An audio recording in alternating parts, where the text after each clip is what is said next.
నమస్తే, welcome to ANN news. ఒక 2-3 రోజుల క్రితం అమెరికా ట్రంప్ ప్రభుత్వం H-1B వీసాల ఫీజులను పెంచేసింది. దాదాపు ఇప్పుడు ఆ ఫీజు $1,00,000 పెంచింది. $1,00,000 అంటే మన రూపాయితో పోలిస్తే 85 లక్షల నుంచి 90 లక్షల రూపాయలుగా ఉంది. ఇంత సడన్గా H-1B వీసాల మీద $1,00,000 పెంచాల్సిన అవసరం వచ్చింది. ఈ H-1B వీసాలకు సంబంధించి $1,00,000 సంవత్సరానికి ఒకసారా లేకపోతే ఒకేసారా, ఇది కూడా చాలా కన్ఫ్యూజింగ్ విషయం. ముందుగా సంవత్సరానికి ఒకసారి అని చెప్పిన ట్రంప్ ప్రభుత్వం కంపెనీల నుంచి వచ్చిన ఒత్తిడి మేరకు కావచ్చు ఒకసారి కడితే సరిపోతుందని చెప్పారు. ఏదేమైనా H-1B వీసాల మీద ఉద్యోగాలు చేయడానికి పోయిన వాళ్ళ మీద ఎందుకు ట్రంప్ ప్రభుత్వం ఇంత కక్ష కట్టింది? H-1B వీసాల మీద పోయిన వాళ్ళలో భారతీయులు, చైనీయులు, పాకిస్తానీయులు, ఇంకా అనేక దేశాల వాళ్ళు ఉన్నారు. అక్కడ ప్రధానంగా 60-70% భారతీయులే ఉన్నారు. ప్రధానంగా భారతీయులు. H-1B వీసాలు వచ్చిన వాళ్ళు ప్రతి సంవత్సరం మేజర్ పార్ట్ భారతీయులే. ఈ H-1B వీసాల ఫీజులు పెంచుతూ ట్రంప్ తీసుకున్న నిర్ణయం సందర్భంగా వైట్ హౌస్ ఒక నోట్ రిలీజ్ చేసింది. ఆ నోట్లో H-1B వీసాల మీద ఉండే వాళ్ళ అనుమానాస్పదులు అని పేర్కొంది. అనుమానాస్పదులు అది ఒక్కటే కాదు, ఈ వీసా పెద్ద ఎత్తున దుర్వినియోగం చేశారు. దీనివల్ల అమెరికన్స్కు పని దొరకకుండా పోయింది. ఈ వీసా ఎంత దుర్వినియోగం అయ్యిందంటే అమెరికా ఆర్థిక వ్యవస్థకు, దేశ రక్షణకు ఆటంకం ఏర్పడింది. దీనివల్ల జీతాలు తగ్గాయి, అమెరికా వేతన మార్కెట్కు నష్టం చేకూర్చుంది అనేది ఆ నోట్లో పేర్కొన్నారు. మాట్లాడారు కూడా అధికారులు కానీ ట్రంప్ కానీ చాలా కాలంగా మాట్లాడుతున్నారు. దాదాపు ఇది అన్ని దేశాల వాళ్ళు ఉన్నప్పటికీ ఇందులో భారతీయులు ప్రధానంగా ఉన్నారు కాబట్టి దీని గురించి భారత ప్రభుత్వం మాట్లాడాల్సి ఉంది. మనం మాట్లాడాలి, భారత ప్రభుత్వం కూడా మాట్లాడాలి. ఇప్పటి వరకు మన భారతీయుల చాలా జ్ఞాన సంపద ఉన్న భారతీయులు అమెరికా వెళ్ళి అక్కడ అమెరికాను విపరీతంగా అభివృద్ధి పరుస్తున్నారు, అమెరికా ఆర్థిక వ్యవస్థలో వీళ్ళే ప్రధాన భాగం అని మురిసిపోతున్నాం మనం. ఈ మురిసిపోతున్న మనను అనుమానాస్పదులు అని ట్రంప్ చెప్పాడు. మన వల్ల అమెరికా ఆర్థిక వ్యవస్థ దెబ్బతింటుంది అని చెప్పాడు. దీనివల్ల దేశ రక్షణకు కూడా, అమెరికా దేశ రక్షణకు కూడా ఆటంకం ఏర్పడుతుందని ఈ మాటలు అన్నప్పుడు కనీసం ఆ ట్రంప్కు అత్యంత ప్రాణ స్నేహితుడైన మన ప్రధాని మోడీ ఎందుకు నోరు విప్పి మాట్లాడలేదు? అన్ని దేశాలను అన్నారు కాబట్టి మనం పట్టించుకోక్కర్లేదు అనుకోవడానికి వీల్లేదు. ఎందుకంటే H-1B వీసాల మీద ఉన్నది అత్యధిక భాగం మనమే, మన భారతీయులే. భారతీయుల గురించి వీళ్ళు అనుమానాస్పదులని, వీళ్ళు దేశ రక్షణకు కూడా ఆటంకంగా ఉన్నారని, వీళ్ళు అమెరికా ఆర్థిక వ్యవస్థను దెబ్బతీస్తున్నారని మాట్లాడినప్పుడు మోడీ మౌనంగా ఎందుకున్నాడు? మోడీ మౌనంగా ఉండడం అనేది ఇది మొదటిసారి కాదు. మోడీ మౌనంగా అమెరికా విషయంలో మొదటి నుంచి మౌనంగా ఉంటున్నాడు. ట్రంప్ ఎన్ని మాటలు మాట్లాడినా, ఎన్ని చర్యలు చేపట్టినా భారతదేశానికి వ్యతిరేకంగా మన మోడీ గారు చాలా మౌనంగా ఉంటారు. మోడీ గారు చాలా సందర్భాల్లో ప్రెస్ మీట్ పెట్టాలని ఎవరైనా అడిగినా మౌనంగానే ఉంటారు. మణిపూర్కు ఎందుకు వెళ్ళలేదు? 28 నెలల తర్వాతనే ఎందుకు వెళ్ళాడు? మణిపూర్ మండిపోతున్నప్పుడు ఎందుకు వెళ్ళలేదు అన్న మౌనంగా ఉంటాడు. కానీ ఎన్నికల బహిరంగ సభల్లో మాత్రం ఆయన నోరు విప్పుతాడు. ఇప్పుడు ట్రంప్కు తన ప్రాణ స్నేహితుడని ప్రకటించుకున్నాడు కదా, దాదాపు ట్రంప్ను మోడీయే గెలిపించినట్టు ఆయన భక్త బృందం ప్రచారం చేసింది కదా. అమెరికాకి వెళ్ళి మరీ మోడీ ట్రంప్కు ప్రచారం చేసిన ప్రపంచంలో ఎక్కడ ఉండదు. ఒక దేశం ప్రధాని వెళ్ళి ఇంకో దేశ రాష్ట్రపతిను, అధ్యక్షుడిని గెలిపించాలని ప్రచారం చేయడం ఎక్కడ ఉండదు. మొదటిసారి జరిగింది. దాన్ని చాలా గొప్పగా ప్రచారం చేశారు మోడీ అనుచర బృందం, RSS బృందం అంతా, సంఘ పరివార బృందం అంతా సోషల్ మీడియాలో విపరీతమైన ప్రచారం చేసింది. ఇక అమెరికాలో ట్రంప్ గెలిస్తే మనదే రాజ్యం, ఇక భారతీయులదే రాజ్యం అన్నంతా ప్రచారం చేసింది. ట్రంప్ మనం ఎంత చెప్తే అంతే అన్నట్టు ప్రచారం చేసింది. మన ప్రాణమిత్రుడు, దేనికైనా సిద్ధమవుతాడు భారతదేశం కోసమని అబద్ధాలు ప్రచారం చేసింది. గెలిచిన వెంటనే ట్రంప్ చేసిన మొట్టమొదటి పని ఏంటి? అక్కడ అక్రమంగా నివసిస్తున్నారనే పేరుతో అనేక మంది విద్యార్థులను, యువతను, అన్ని దేశాల వాళ్ళను, ఎక్కువ మంది భారతీయులు కూడా ఉన్నారు, అది బేడీలు వేసి మరీ విమానాల్లో వాళ్ళ దేశాలకు పోర్టు చేసింది, పంపించేసింది. బేడీలు వేసి చాలా దేశాలు దాన్ని తీవ్రంగా వ్యతిరేకించాయి. అలా బేడీలు వేసి పంపడాన్ని ఆగ్రహం వచ్చింది. ఆయా దేశాల ప్రధానులు కానీ, రాష్ట్రపతులు కానీ, ఆ దేశ ప్రజలు కానీ చాలా ఆగ్రహం వ్యక్తం చేశారు, దాన్ని వ్యతిరేకించారు. కొన్ని దేశాలు అలా వచ్చిన ఫ్లైట్లను తమ దేశంలో దిగనివ్వలేదు, వెనక్కి పంపించేసాయి. చచ్చినట్టు ట్రంప్ మళ్ళీ బేడీలు తీసి మరీ వాళ్ళ దేశానికి వాళ్ళ పౌరులు పంపించేశాడు. మన దేశానికి బేడీలు వేసి పంపించిన వాళ్ళ కోసం కనీసం ప్రధానమంత్రి కానీ, బీజేపీ కేంద్ర ప్రభుత్వం కానీ, ఎన్డీఏ ప్రభుత్వం అంటారేమో దాన్ని, ఎన్డీఏ ప్రభుత్వం కానీ ఎవ్వరు కూడా ఒక మాట మాట్లాడలేదు. పైగా మన విదేశీ మంత్రి జయశంకర్ నిండు సభలో పార్లమెంట్లో ఏమంటాడంటే, ఇది అమెరికా పద్ధతి, ఎక్కడైనా సరే అక్రమంగానే, అమెరికానే కాదు ఏ దేశమైనా వాళ్ళ దేశంలో అక్రమంగానే ఉంటున్న వాళ్లకు బేడీలేసి పంపడం అనేది సహజం, అలాగే పంపించారు అని మాట్లాడతాడు. ఇంత అవమానం, మన దేశాన్ని ఇంత అవమానిస్తే చిన్న చిన్న దేశాలు కూడా ప్రశ్నించినాయి కదా, వాళ్ళ దేశాల్లో అవమానించినందుకు మనం మాత్రం అది చాలా గొప్ప విషయం అని, తప్పనిసరి అని, సహజమని, మన అవమానం మనకు అత్యంత సహజమైనదని మాట్లాడడం ఎంత దుర్మార్గమైంది. ఆ ఒక్క విషయమే కాదు, ఆయనకు మోడీకి ప్రాణప్రదుడైన ట్రంప్ గెలిచిన కొంతకాలానికే భారతదేశం ఎగుమతి చేసిన వస్తువుల మీద విపరీతమైన సుంకాలు పెంచేశాడు. ఒకవైపు రష్యా నుంచి ఆయిల్ కొంటున్నామని పేరుతో సుంకాలు పెంచాడు. ఆ తర్వాత ఆ సుంకాలు పెంచడం పెరుగుతూనే ఉంది. చైనా విషయంలో సుంకాలు పెంచగానే చైనా కూడా పెంచింది సుంకాలు. చచ్చినట్టు దిగొచ్చి ఇద్దరు సుంకాలు తగ్గించుకున్నారు. మన దేశం సుంకాలు పెంచినా నోరు మూసుకొని మౌనంగా ఉండడం మన పని అయింది. మనం ప్రధాని మోడీ నోరు మూసుకొని మౌనంగా కూర్చో. ఈ మౌనం అనేది మన భారతీయుల పట్లనో మౌనంగా ఉండడు, భారతీయుల పట్ల చాలా దుర్మార్గంగా ప్రవర్తిస్తుంటాడు ఈ ప్రభుత్వము, మోడీ. వాళ్ళని ఎదిరించి ప్రశ్నించిన వాళ్ళ పట్ల చాలా దుర్మార్గంగా ప్రవర్తిస్తుంటాడు. అరెస్టు చేస్తారు, జైల్లో పెడతారు, చంపేస్తారు. జడ్జిలను కూడా చంపేసిన చరిత్ర వీళ్ళది. అలాంటి ఆరోపణలు ఉన్నాయి. జడ్జిలను చంపేశారని గుజరాత్లో ఆరోపణలు ఉన్నాయి, అమిత్ షా మీదే ఆరోపణలు ఉన్నాయి. అలాంటి చరిత్ర మన భారతీయుల మీద అయితే కళ్ళెర్ర చేస్తారు, అరెస్టులు చేస్తారు, కేసులు పెడతారు. ఎక్కడెక్కడో కేసులు పెట్టి ప్రశ్నించిన వాళ్ళందరి మీద కూడా దాడులు చేస్తారు. కానీ విదేశీ వ్యవహారంలో మాత్రం చాలా బలహీనమైన పద్ధతుల్లో ప్రవర్తిస్తారు. ప్రతి ఒక్కళ్లకు భయపడుతూ, వణుకుతూ, దండాలు పెట్టుకుంటూ నడుస్తుంటారు. ఇంకొక వైపు ప్రచారం ఎలా ఉందంటే, మోడీ విశ్వగురువు అని ప్రచారం ఉంది. భారతదేశం, మోడీ ఇవాళ ప్రపంచానికే గురువు అయిపోయాడు, విశ్వానికే గురువు. ప్రపంచంలో ప్రతి దేశం మోడీ మోడీ అని అరుస్తున్నారు, మోడీ మోడీ అని కలవరిస్తున్నారు. మోడీ కోసం, మోడీ మన దేశం వాళ్ళ దేశం రావాలని, ఆయనే ఆ దేశానికి అధ్యక్షుడు, ప్రధానమంత్రి కావాలని అక్కడ ప్రజలు కోరుకుంటున్నారు, డిమాండ్ చేస్తున్నారు, కలలు కంటున్నారు అన్నట్టు మోడీ మీడియా, గోదీ మీడియా, మోడీ భక్తులు, ఆర్ఎస్ఎస్ సంఘ పరివార్ మొత్తం సోషల్ మీడియాలో ప్రచారం చేస్తుంటుంది. గోదీ మీడియా ఛానల్స్లో ప్రచారం చేస్తుంది, పత్రికల్లో ప్రచారం చేస్తుంటుంది. అటువంటి విశ్వగురువుకు ఏ దేశము కనీసం మర్యాద ఇచ్చిన పాపాన పోలేదు. పాకిస్తాన్తో యుద్ధం జరిగినప్పుడు ఆపరేషన్ సింధూర్ టైంలో ఆ యుద్ధాన్ని ఆపేసింది నేనే, ఇద్దరు యుద్ధంలోకి పోకుండా ఆపేసింది నేనే అని ట్రంప్ పదే పదే పదే పదే ఈ రోజుకి ప్రకటిస్తూ ఉంటే, ఎన్నిసార్లు మాట్లాడినా, బహిరంగంగా ప్రకటించినా ట్రంప్ చెప్పింది అబద్ధము, ట్రంప్ అబద్ధాలు మాట్లాడుతున్నాడని ఒక్క మాట అయినా ప్రధాని మోడీ కానీ, హోంమంత్రి అమిత్ షా కానీ, విదేశీ వ్యవహారాల మంత్రి జయశంకర్ కానీ ఎవరైనా మాట్లాడారా?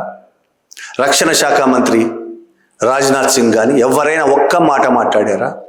అసలు బీజేపీ నాయకులు ఎవరైనా ట్రంప్కు వ్యతిరేకంగా ఒక్క మాట మాట్లాడి? ఎందుకంత వణుకు ట్రంప్ అంటే? ఎందుకంత భయం? ఒక ట్రంప్ అంటేనే కాదు, ట్రంప్ చాలా ప్రాణ స్నేహితుడని ప్రచారం చేసి ఏదైనా ట్రంప్ దేశం కోసం చేసిన ప్రచారం ఏమైపోయింది? డొల్లా అనేది అర్థమైపోయింది కదా. ఏ దేశం కూడా ఇంకొక దేశానికి ప్రాణ స్నేహితం అంటూ ఉండదు. ప్రతి దేశం వాళ్ళ దేశ ప్రయోజనాల కోసం మాత్రమే పనిచేస్తుంది, ఇతర దేశాలతో ఒప్పందాలు చేసుకుంటుంది. ఏది చేసినా ఆ దేశాల ప్రయోజనాల కోసం మాత్రమే చేస్తుంది అనేది నిజం. ఈ విధంగా భ్రమల్లో ముంచి దేశంలోని ప్రజలను మోడీ చాలా గొప్పోడని ప్రచారం చేయడం కోసం భ్రమల్లో ముంచితే ఏం జరుగుతుంది? ఇప్పుడు ఏం జరిగింది? మోడీ గొప్ప స్నేహితుడని ప్రచారం చేస్తే ఏం జరిగింది? ఇప్పుడు మోడీయే భారతదేశం మీద సుంకాలు వేశాడు, బేడీలేసి పంపించాడు. ఇప్పుడు మనం ప్రశ్నించడానికి కూడా వీలు లేకుండా H1B వీసాల మీద ఫీజులు పెంచేశాడు. ఫీజులు పెంచేయడం కదా, నోట్లో అనుమానాస్పదులు అని మాట మాట్లాడంటేనే మనం ఎంత పిరికితనంతో ఉన్నామో అర్థమవుతుంది. ఎవరి కోసం ఈ పిరికితనం? ఎవరిని కాపాడడం కోసం, ఎవరి ప్రయోజనాలను కాపాడడం కోసం? పోనీ అమెరికాతో బాలేవు సంబంధాలు, గొప్పగా ఉన్నాయని చెప్పుకున్న దాకా బాలేవు సంబంధాలు. పాకిస్తాన్తో బాగున్నాయా? పాకిస్తాన్తో ఎన్నడూ బాలేవు. ఎప్పుడో 1-2 సార్లు బస్సు యాత్రలని ఇవన్నీ ఎవరిని చేశారు తప్ప మొత్తం భారతదేశం ఏర్పడినప్పటి నుంచి ఇప్పటి వరకు ఎప్పుడు బాగలేవు. చైనాతో బాగున్నాయా? ఈ మధ్య చైనాతో స్నేహం, అమెరికా సుంకాలు పెంచడంతో చైనాతో స్నేహం అంటూ బయలుదేరారు. కానీ అది నిజంగా స్నేహమా? అమెరికాకు తన అలకను చూపించుకోవడం కోసం, ఎలాగ ఎదిరించి మాట్లాడలేడు, అలకను చూపించుకోవడం కోసం చైనాతో స్నేహం అంటున్నాడు. కానీ నిజంగా చైనా ఇప్పటికీ పాకిస్తాన్లో చైనా పెట్టుబడులు ఉన్నాయి, పాకిస్తాన్కి అన్ని రకాలుగా సహాయం చేస్తుంది. పోనీ పక్కన శ్రీలంకతో ఉందా? శ్రీలంకలో కూడా చైనా పెట్టుబడులే ఉన్నాయి. చైనా శ్రీలంక స్నేహంగానే ఉన్నాయి. నేపాల్తో స్నేహంగా ఉందా? నేపాల్తో ఇప్పుడు మొన్న జరిగిన జంజీ తిరుగుబాటు తర్వాత ఎవరు స్నేహస్తులో ఎవరికి, అంతకుముందు ఎలాగూ లేవు, నేపాల్తో స్నేహబంధం లేదు. చైనాతో నేపాల్కు స్నేహబంధం ఉంది. ఇప్పుడు నేపాల్ ఎవరికి దగ్గర అవుతుందో ఇప్పటివరకు తేలలేదు. పక్కన బంగ్లాదేశ్తో ఉందా? బంగ్లాదేశ్తో అంతకు ముందున్న ప్రధానితో స్నేహబంధం ఉండేది. ఇప్పుడు ఆ ప్రధాని తిరుగుబాటుతో ప్రజలు దేశం నుంచి పారదోలేరు. ఆమెకు మాత్రం మనం ఇక్కడ ఆశ్రయం ఇచ్చాం, ఆమెను ఇక్కడ ఉంచుకున్నాం. ఇప్పుడున్న ప్రభుత్వం మనకు వ్యతిరేకం. ఈ చుట్టూ ఉన్న దేశాల్లో ఒక్క దేశంతో మంచి సంబంధాలు లేవు. నిన్న అమెరికా చాలా గొప్ప సంబంధాలు ఉన్నాయి, అమెరికాతో కూడా సంబంధాలు లేవని తేలిపోయింది. ఇంకెవరితో మనకు సంబంధాలు ఉన్నాయి? రష్యాతో ఉన్నాయని చెప్పుకోవడం తప్ప అంతకుమించి రష్యా తన అవసరం ఏదో అది తీర్చుకోవడానికి రష్యా స్నేహం చేస్తుంది. తన ఆయిల్ అమ్ముకోవడానికి భారతదేశంతో స్నేహం చేస్తుంది. ఆ ఆయిల్ మనం కొనడానికి చాలా గొప్పగా చేస్తున్నాం. అమెరికాని ఎదిరించామని కథలు చెప్తుంటారు వీళ్ళు. అమెరికాని ఎదిరించింది ఏం లేదు అక్కడ. ఏదో మన భారతదేశ ప్రయోజనాల కోసం అమెరికా ఎదిరించింది కథలు చెప్తున్నారు. నిజంగా కూడా అమెరికా భారతదేశ ప్రయోజనం కూడా లేదు అందులో. రష్యా నుంచి తక్కువకు ఆయిల్ కొన్నది ఎవరు? ప్రభుత్వ ఆయిల్ సంస్థ ఒకటి ఉంటే మిగతా అంతా రిలయన్స్, అంబానీ, ఇంకొక సంస్థ ఏదో రష్యాకి చెందిన ఒక సంస్థ ఇక్కడ పెట్టుబడులతో, భారతీయులతో కలిసి పెట్టిన పెట్టుబడులతో అత్యంత ఎక్కువ కొంటున్నది అంబానీ. తక్కువ రేటుకు కొని అంబానీ దాని పెట్రోలు, డీజిల్గా తయారు చేసి విదేశాలకు అమ్ముతున్నాడు. ఎవరితో అయితే రష్యాకు సంబంధాలు సరిగ్గా లేవో వాళ్లకు అంబానీ ఇప్పుడు పెట్రోలు అత్యధిక రేటుకు అమ్ముతున్నాడు. లాభాలు ఎవరికై అంటే 100-200 రెట్ల లాభాలు వచ్చినాయి అంబానీకి. భారతదేశానికి దానివల్ల ప్రయోజనం జరిగింది కూడా లేదు ఆయిల్ కొనడం వల్ల. మన భారతదేశ ప్రధాని మోడీకి సౌదీ అరేబియా కొంతకాలం క్రితం ఆ దేశ అత్యున్నత పురస్కారం ఇచ్చింది. ఇక దాంతో మన భక్తజనం, మోడీ అనుచరులు, సంఘ పరివారం పెద్ద ఎత్తున ప్రచారం చేసింది. సౌదీ అరేబియా మనం అంటే విపరీతమైన ప్రేమ, భక్తి, మనతోనే కలిసి నడుస్తుంది. మోడీకేమో ఒక పురస్కారం పడేశారు. మొన్న పాకిస్తాన్తో ఒప్పందం చేసుకున్నారు, రక్షణ ఒప్పందం. ఆ ఒప్పందం ఏంటి? ఆ ఒప్పందంలో ముఖ్యమైనది ఏంటి? పాకిస్తాన్ మీదకి ఎవరైనా యుద్ధానికి వెళ్ళినా సౌదీ అరేబియా పాకిస్తాన్కి మద్దతుగా ఆ యుద్ధంలోకి దిగుతుంది. సౌదీ అరేబియా మీదకి ఎవరైనా యుద్ధానికి వెళ్ళినా పాకిస్తాన్ ఆ యుద్ధంలోకి సౌదీ అరేబియాకి మద్దతుగా నిలబడుతుంది. భారతదేశంతో చాలా మంచి సంబంధాలు మనం చెప్పుకుంటున్నాం. అలాంటి సౌదీ అరేబియా ఇప్పుడు పాకిస్తాన్తో రక్షణ ఒప్పందంలోకి వెళ్ళిపోయింది. ఇప్పుడు రేపు పాకిస్తాన్కు ఇండియాకు యుద్ధం వస్తే సౌదీ అరేబియా భారతదేశానికి వ్యతిరేకంగా పాకిస్తాన్కి మద్దతుగా నిలబడుతుంది. ఇప్పుడు సౌదీ అరేబియాతో కూడా మనకు సంబంధాలు లేవు, మంచి సంబంధాలు లేవు. మన విదేశీ వ్యవహారాలు, విదేశీ నీతి ఈ 14 ఏళ్లలో మనకు ఒరగబెట్టింది ఏంటి?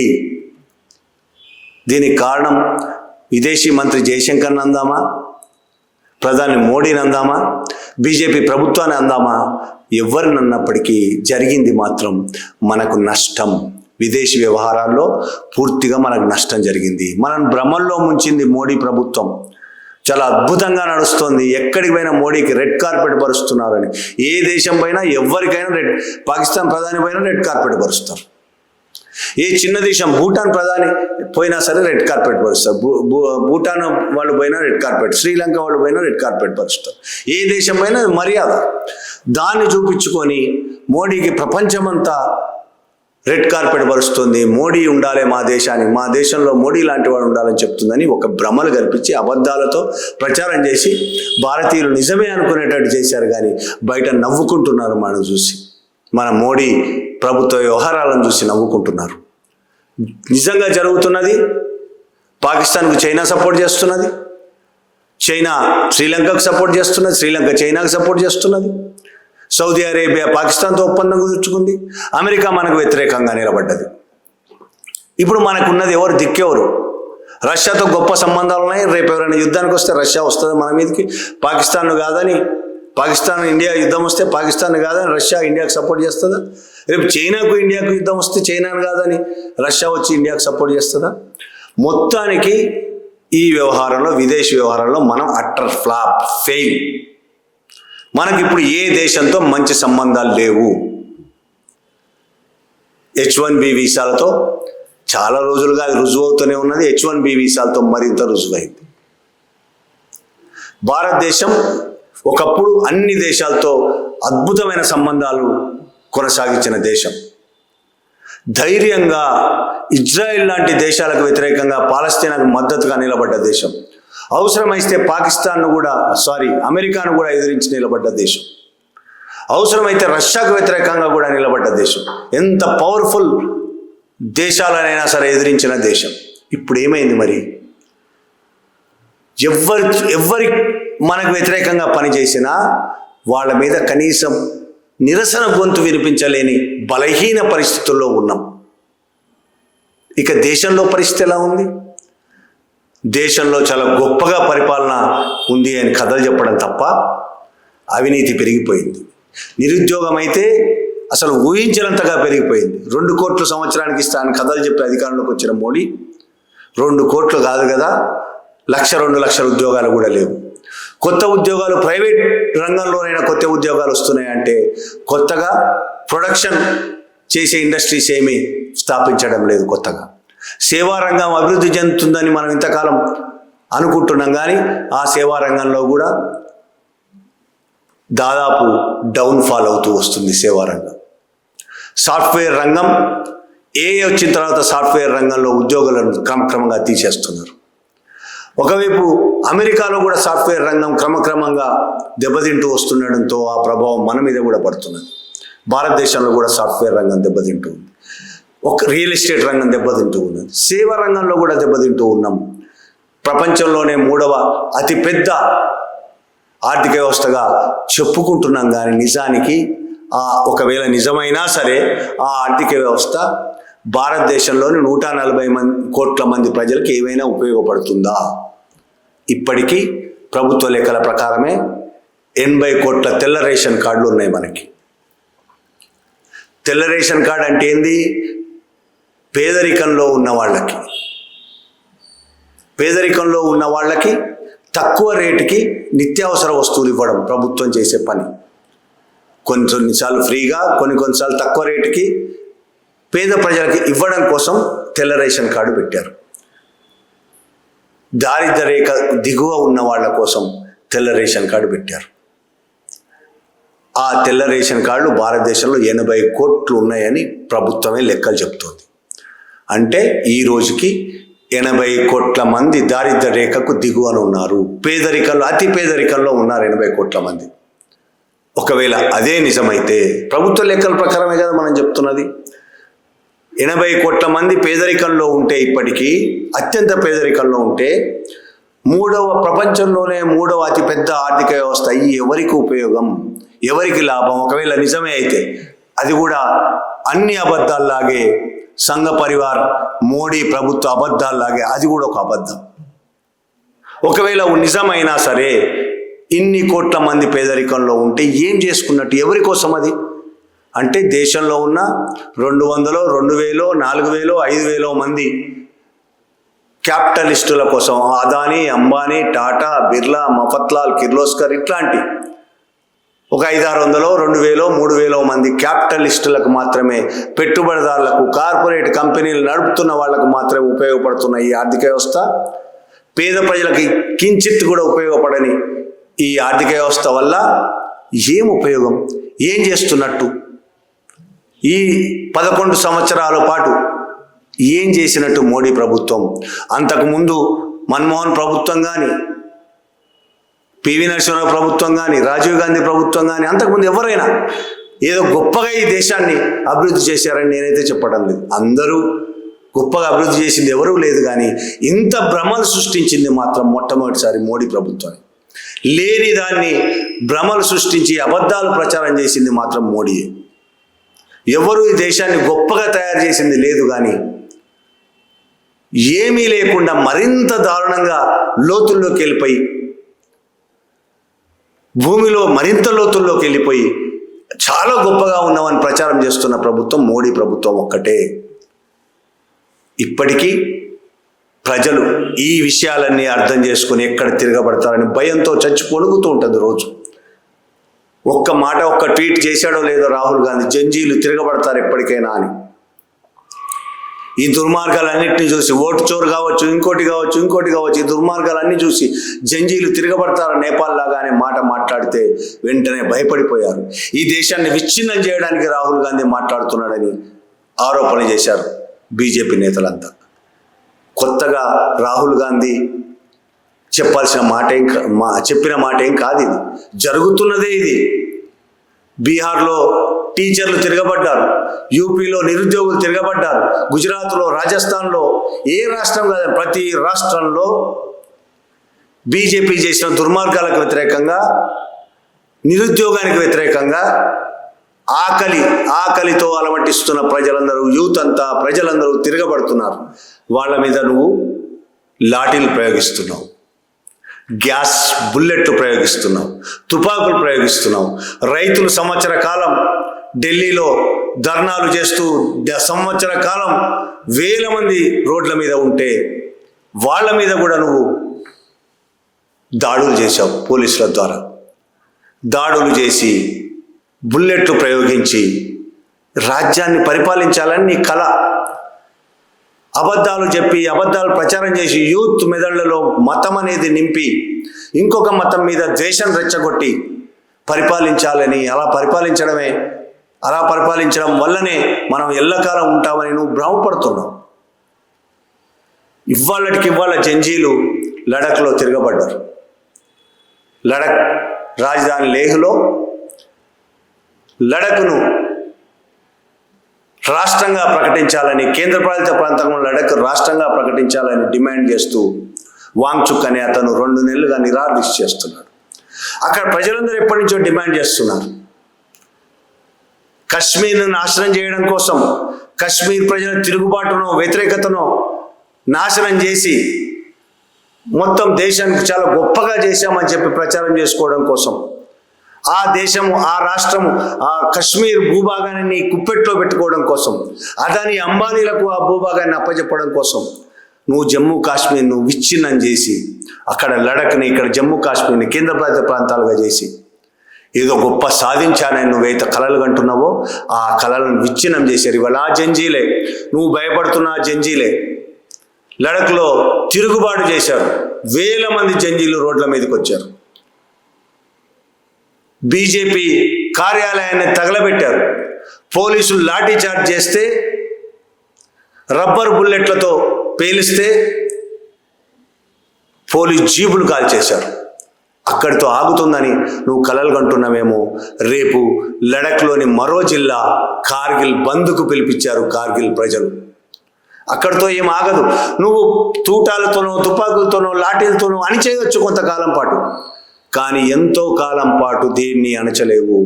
బ్రహ్మంలో కూడా ఎంతో కాలం ఉంచలేవు. నువ్వు మతం అనే ఆధారంగా నువ్వు పరిపాలిస్తుండవచ్చు, మతం ఆధారం చేసుకొని బ్రహ్మంలో ముంచెత్తవచ్చు.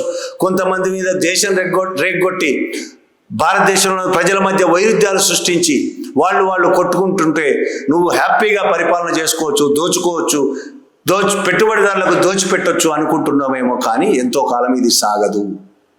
ప్రజలు ఖచ్చితంగా జంజీలు కావచ్చు, ఇతరులు ఎవరైనా ప్రతి ఒక్కళ్ళు, సమస్య ఉన్నవాళ్ళు ప్రతి ఒక్కళ్ళు ఇవాళ కాకపోతే రేపైనా తిరుగుబాటు చేసి తీరుతారు. తిరుగుబాటు ఏ రకంగా అయినా ఉండవచ్చు. భారతీయులు బ్రిటన్కు వ్యతిరేకంగా, బ్రిటన్ పరిపాలనకు వ్యతిరేకంగా, ఆక్రమణకు వ్యతిరేకంగా అనేక రకాల పోరాటాలు చేశారు. గాంధీ నాయకత్వంలో శాంతియుత పోరాటం చేశారు. భగత్ సింగ్ నాయకత్వంలో ఆయుధాలు పట్టుకొని పోరాడారు. రకరకాల పోరాటాలు చేశారు. భారతదేశంలో కూడా ప్రజలు రాజ్యాంగాన్ని నాశనం చేస్తున్న, రాజ్యాంగాన్ని ధిక్కరిస్తున్న మీ పరిపాలన మీద తిరుగుబాటు చేసి తీరుతారు. ప్రజలు ప్రజాస్వామ్యయుతంగానే తిరుగుబాటు చేయొచ్చు, రాజ్యాంగబద్ధంగానే తిరుగుబాటు చేయొచ్చు, కానీ ఇవాళ తిరుగుబాటు చేయటం లేదని మీరు కలలు కంటున్నారేమో. కానీ కొన్ని చోట్ల అక్కడొక చోటనే కనబడుతుందేమో, కానీ రేపు భారతదేశం అంతా వ్యాపిస్తుంది. మీరు చేస్తున్న పనుల యొక్క నిజాలను ప్రజలు ఖచ్చితంగా తెలుసుకుంటారు. మిమ్మల్ని నమ్మి మీకు భక్తులుగా మారిన వాళ్ళు కూడా కళ్ళు తెరుస్తారు. వాళ్ళ భక్తి బుర్రల్లో మీరు నింపిన ద్వేషం ఎక్కువ కాలం ఉండదు. వాళ్లకు ఆకలేస్తుంది, వాళ్లకు కష్టాలు ఉంటాయి, వాళ్ళ కుటుంబము కష్టాల ఇప్పటికీ అయ్యే ఉంటుంది. వాళ్ళకు అర్థం కాకుండా నువ్వు కొన్ని విద్వేషాలు నింపావు. ఈ కష్టాలన్నిటికీ ఫలానా మతం కారణం అని అబద్ధాలు నింపావు వాళ్ళ బుర్రల్లో. ఆ అబద్ధాలు బద్దలై ఒకరోజు వీళ్ళందరూ ఏకమయ్యే రోజు వస్తుంది. ఆ రోజు నువ్వు ఏమవుతామనేది, నువ్వు అంటే మోడీ కావచ్చు, నువ్వు అంటే సంఘ పరివార్ కావచ్చు, నువ్వు అంటే బీజేపీ మొత్తం కావచ్చు, ఖచ్చితంగా ఏదో ఒక రోజు వీటన్నిటికీ మూల్యం చెల్లించుకోవాల్సి వస్తుంది. Thank you very much.